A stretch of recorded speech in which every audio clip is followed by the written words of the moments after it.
মামা চলেন ওইদিকে হইলো ওই বড় বড় মিষ্টি দেশে রসগোল্লা দেশে চলেন আজকে ইলাদে মিলাদে কি দেন বলে এই মিলাদে কি দেন ঈদে মিলাদুন নবী না চলেন তাতে যাই এদিকে মিষ্টি দিচ্ছে রসগোল্লা দিচ্ছে চলেন যাই আমরা মজা মজা করে খাবো।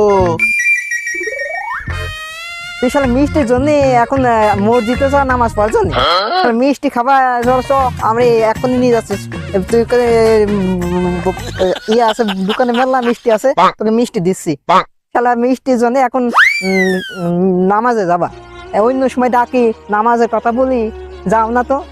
বাসায় কি কোনো কিছু কামড়াই? তখন উঠতে কি কামড়াই? মামু আমার ভুল হয়ে গেছে, চলেন আজকের থেকে আমি আর মিষ্টি লোভ করবো না। এখনটা আমি আল্লাহর কাছে দোয়া করবো এবং 5 ওয়াক্ত নামাজ পড়বো। চলেন আজকের থেকে আমরা 5 ওয়াক্ত নামাজ পড়বো। চলেন সত্যি নামাজ পড়বি তো? এখনই নামাজ পড়বো।